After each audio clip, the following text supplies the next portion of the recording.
नमस्कार दोस्तों, आप सभी का स्वागत है ऑप्टिव्स पे। तो यहाँ पर सीवीटी पीजी से रिलेटेड जितनी भी अपडेट्स हैं हम जानेंगे 2023 के एंट्रेंस एग्ज़ाम से कि क्या आपके लिए बुक लिस्ट जो है इंपॉर्टेंट रहेगी, क्या स्ट्रैटेजी होगी, कैसे आपको इस एग्ज़ाम को क्रैक करना है, कितने क्वेश्चन आएंगे और कितने आपको अटैम्प्ट करने हैं।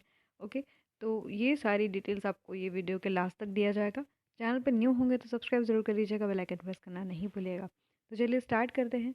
अगर आप सीईटी जो है पीजी के लिए अपीयर होने जा रहे हैं तो यहाँ पर जो है आपका टेंटेटिव जो एप्लीकेशन है, याद रखिएगा, वो आ चुका है कि कब तक आपका एप्लीकेशन फॉर्म भरा जाएगा और कब एग्ज़ाम होगा। तो यहाँ पर जो आपका एग्ज़ाम का डेट दिया गया है वो याद रखिएगा कि 1 जून से आपका एग्ज़ाम स्टार्ट हो जाएगा। 1 से 10 तारीख तक जो है आपका एग्ज़ाम करवा दिया जाएगा, 1 जून से 10 जून के बीच में। एप्लीकेशन जो रिलीज़ होगी इसकी डेट याद रखिएगा कि यहाँ पर मार्च है।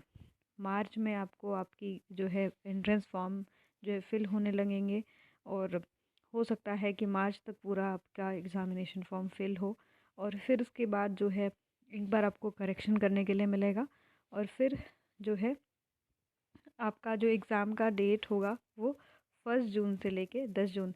तो मई में जो आपका एडमिट कार्ड है वो आपका मई में रिलीज़ होगा, ठीक है, मई में होगा।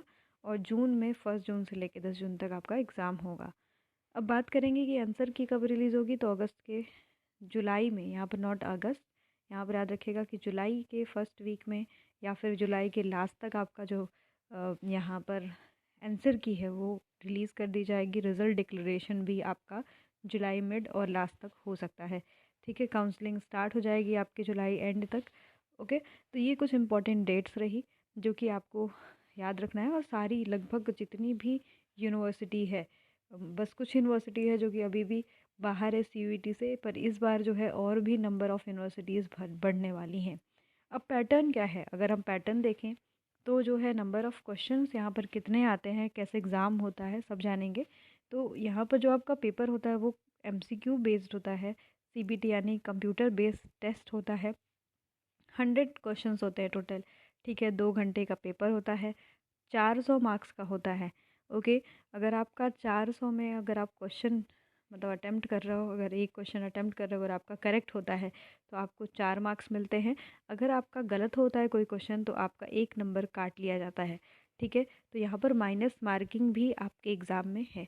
ओके, अब हम बात करेंगे कि यहाँ पर आपके एग्ज़ाम में क्या पैटर्न है, क्या टोटल जो क्वेश्चन आते हैं वो आपके सिर्फ जो है जो आप सब्जेक्ट पढ़ रहे हो उससे ही आते हैं, फिर आपके अलग अलग जो है सब्जेक्ट से भी आते हैं। तो यहाँ पर याद रखिएगा कि यहाँ पर आपका पेपर जो होता है वो 2 पार्ट्स में होता है, part A and part B.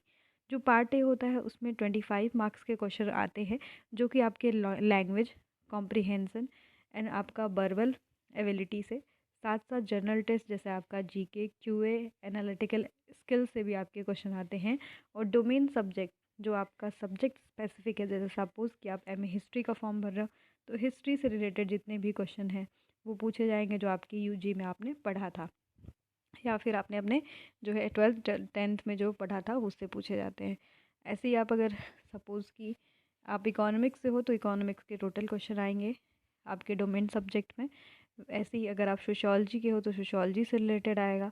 अगर आप फिज़िक्स से हो तो फिज़िक्स से रिलेटेड जितने भी क्वेश्चन हैं वो फिज़िक्स से रिलेटेड 75 आएंगे। तो अगर आपको एग्ज़ाम क्रैक करना है, टॉप मोस्ट यूनिवर्सिटी में जाना है, तो 75 मार्क्स में अगर मैक्सिमम आप 60+ लेके आते हो या फिर 65+ लेके आते हो तो आपको जेएनयू ने, क्योंकि 75 में से ही इस बार अपना एडमिशन लिया था, 25 को उसने कंसीडर नहीं किया था, तो आपको जेएनयू जैसे टॉप यूनिवर्सिटी में एडमिशन मिल सकता है। अगर आप दोनों को मर्ज करके अगर मार्क्स अच्छा खासा ला रहे हो, अगर आपका मान लो कि 70 से प्लस जो है आंसर सही है, तो आपको जो है बीएचयू, एचसीयू, ठीक है, बीबीएयू और आपका central university of Rajasthan CU Raj, central university of Haryana, ये जो और भी यूनिवर्सिटी है, central university of Punjab, HNBGU, ठीक है, एचएनबीजीयू, साथ साथ में हूँ, ठीक है, ये सब यूनिवर्सिटीज़ भी आपको मिल सकती हैं। अच्छी यूनिवर्सिटी है, टॉप रैंक यूनिवर्सिटी हैं जो आपको मिल सकती हैं, ठीक है। तो मोस्टली आपको जो फोकस करना है वो 75 पे फोकस करना है। 25 आपका 10th 12th लेवल का जो बेसिकली बेसिक मैथ 10th तक का होता है उसमें पूछता है, जीके होता है, वो सब आप जो है नॉर्मल लाइफ में पढ़ते हो। तो वो भी आप कर लोगे आराम से। 12+ तो मैक्सिमम लोगों के क्वेश्चन इसमें सही होते हैं। ठीक है, तो क्या फर्स्ट जो आपका आपने देखा कि 25 मार्क्स वाला जो पेपर है, मतलब पार्ट है, उसके लिए कौन सी बुक आपको पढ़नी है, तो आप जो है यहाँ पर ले सकते हो लैंग्वेज कॉम्प्रिहेंशन के लिए आर गुप्ताज की बुक। ठीक है, रमेश पब्लिशिंग हाउस के द्वारा यहाँ पर एडवांस ऑब्जेक्टिव जो है फोकस करवाया गया है, तो आप इसको पढ़ सकते हो आर गुप्ताज को। General knowledge and general awareness के लूसेंट की बुक आप पढ़ सकते हो, या फिर आप आर एस अग्रवाल ले लेना, या फिर एस चंद की बुक भी आप रीड आउट कर लेना जनरल नॉलेज के लिए। अगर हम जनरल नॉलेज के लिए और देखें तो यहाँ मुकुल एंड विनय कर्ण की बुक है, संजीव कुमार की जो है बुक, आप इसको रीड आउट कर सकते हैं। लूसेंट की बुक भी आप पढ़ सकते हो। अगर हम क्वांटिटेटिव एप्टीट्यूड एंड जो है इसकी बात करें तो आप आर एस अग्रवाल और एस चंद कवर कर लेना। ठीक है, और सेम यही चीज़ आपका modern approach of logical reasoning के लिए भी आप R S Agarwal and S Chand कर लेना। अगर नहीं हो सकता है तो आप एन सी आर टीज़ भी कवर कर सकते हो, आपके जो क्लास 8, 9, 10 के हैं। ठीक है, मैथ्स के लिए भी। और अगर आपके इंग्लिश के लिए देखा जाए तो आपकी जो 9th-10th में मैथ्स की बुक चलती है, उस बुक रेनिन मार्टिन की बुक को आप पढ़ सकते हो आपके इस पार्ट के लिए। क्लियर?